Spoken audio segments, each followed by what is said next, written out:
Halo, Assalamualaikum warahmatullahi wabarakatuh. Kita berjumpa kembali di podcast Malam Seram yang ceritanya nggak seram-seram amat. Oh iya, aku mau berterima kasih dulu kepada para teman-teman sekalian yang sudah yang sudah like, yang sudah komen, dan juga kepada teman-teman yang masih baru di channel ini. Terima kasih sudah mau mendengarkan, terima kasih sudah mau menonton. Semoga Allah membalas semua kebaikan yang Anda berikan kepada saya. Amin amin ya robbal alamin. Iya, dan cerita ini masih berhubungan dengan cerita sebelumnya yang saya kasih judul kiriman dari istri tua ya. Kiriman, bukan kiriman yang enak-enak, ini kiriman yang gak enak ya. Oke, kita langsung aja ke ceritanya.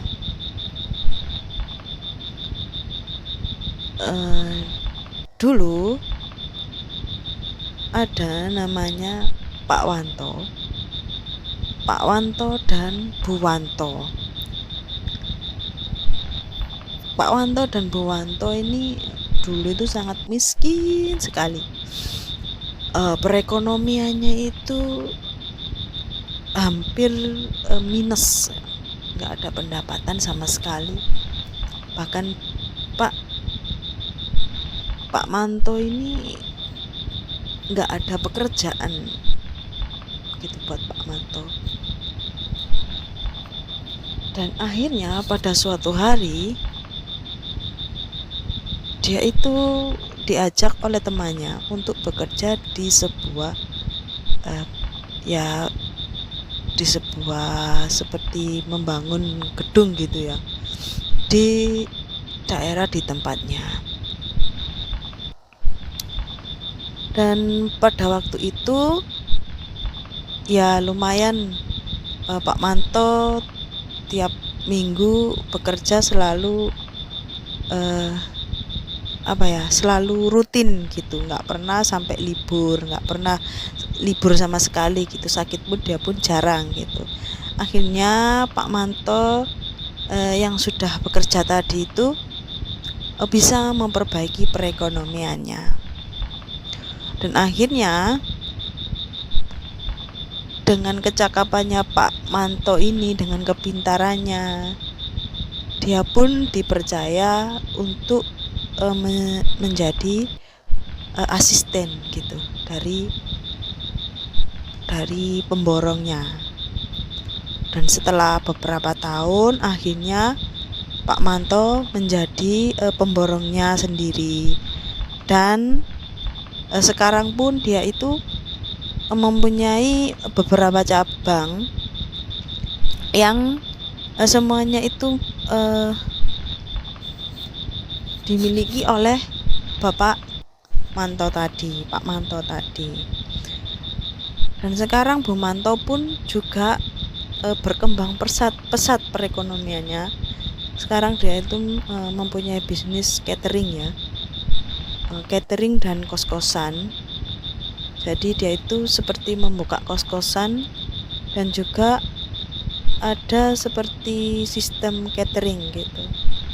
Jadi tiap hari banyak sekali mahasiswa yang memanfaatkan jasa cateringnya Bu Manto ini. Kita ke ceritanya Bu Manto dulu ya. Bu Manto ini banyak asistennya ya.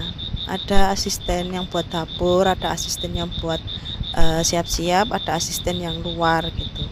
Dan pada saat itu dia sedang berkembang pesat.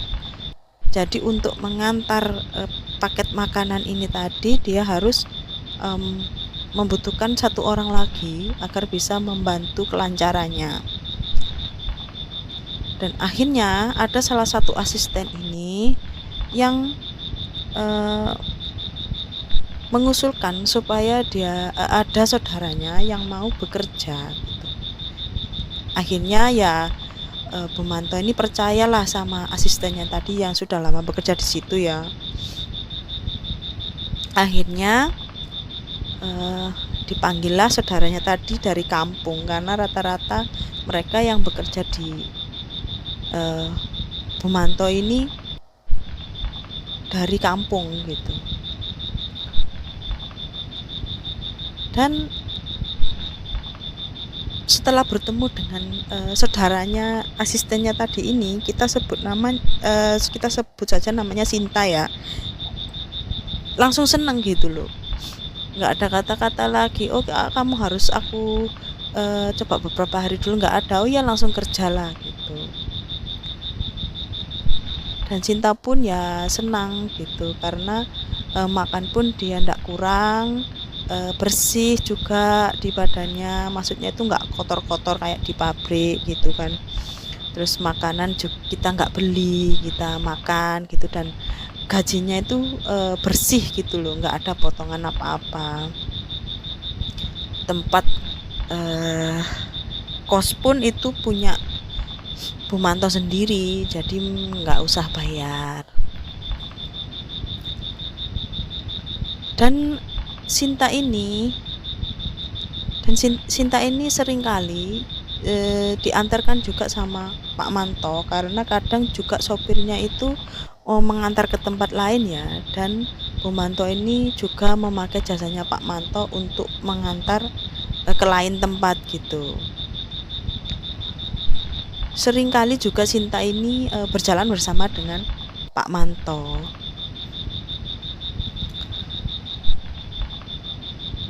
Tapi sekitar 6 bulan Sinta ini berpamitan pulang gitu. Ya tentu saja Bu Manto ini nggak mau kalau kamu tiba-tiba pulang, karena kita sangat membutuhkan gitu. Tunggu saya cari orang baru dulu, baru kamu bisa pergi. Dan akhirnya Bu Manto sebelum dapat orang, Sinta ini sudah pamitan pergi, nekat pergi gitu loh. Jadi nggak memperdulikan kata-katanya Bu Manto, jadi dia tuh nekat pergi. Akhirnya yang asistennya tadi, yang saudaranya tadi, meminta maaf kepada Bu Manto, dan dia berjanji untuk berusaha mencarikan penggantinya gitu. Setelah berselang beberapa minggu setelah kepergian Sinta tadi, Bu Manto ini merasakan badannya itu seperti pegal-pegal gitu loh, kayak ada yang gendong, kayak ada yang berat di punggungnya, kayak ada yang gendong gitu di belakang tubuhnya gitu loh. Akhirnya belum sampai setengah hari pekerjaannya harus terpaksa ditinggal untuk beristirahat di rumahnya. Dan pada saat itu belum terjadi apa-apa ya, cuma badannya saja nggak enak gitu loh.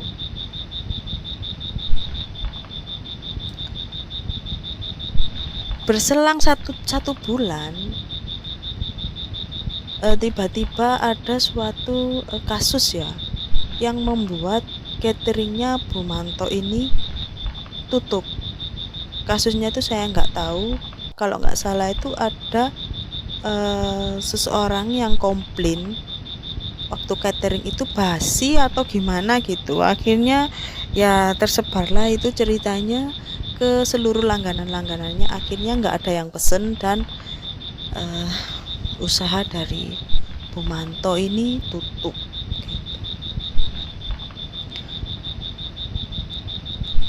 Akhirnya sekarang Bu Manto itu lebih mengandalkan uang dari hasil suaminya saja. Tapi yang menjadi heran Bu Manto ini, setiap Pak Manto pulang, badannya itu selalu mengalami sakit ya, kayak kepala ini rasanya kayak mau pecah, badan ini rasanya kayak mau pisah gitu dari badan gitu loh, rasanya itu kayak tangannya kayak mau cepot, tangannya mau cepot. Jadi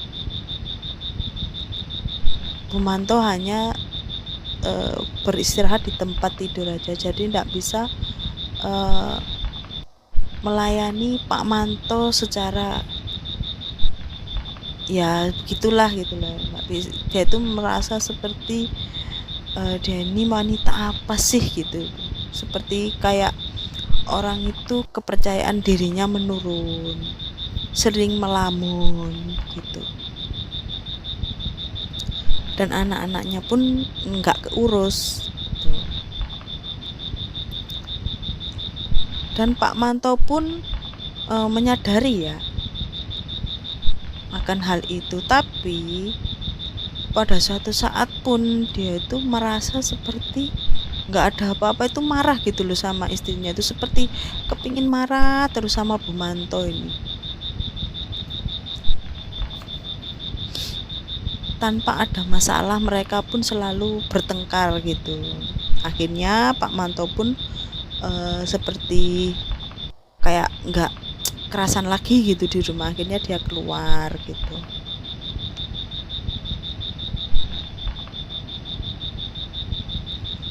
Dan pada suatu ketika ada teman yang datang menjenguk Bumanto ini. Dia tuh merasa ada sesuatu yang nggak wajar di tubuhnya Bumanto ini, nggak tahu, mungkin dia sensitif ya. Kalau orang sensitif itu pasti tahu akan hal-hal seperti itu. Kalau saya enggak sensitif sama sekali, belas, dan jangan sampai gitu ya. Dan akhirnya dia menyarankan dia itu pergi ke salah satu paranormal ya, orang yang mengerti. Dan akhirnya ada salah satu paranormal yang dia panggil ke rumah gitu. Akhirnya setelah dilihat-lihat dan diterawang oleh paranormal tersebut, berceritalah paranormal ini, tapi dengan satu syarat, saya nggak bisa mengembalikannya, tapi saya hanya bisa memagari saja, melindungi saja. Jadi kamu jangan ada niatan untuk membalas semua ini, hanya Allah yang bisa membalasnya gitu, katanya paranormal itu tadi. Akhirnya setelah ditelisik-telisik, ternyata Bumanto ini terkena paket kiriman lengkap ya, komplit ya, istilahnya itu santet, guna-guna ilmu hitam gitu.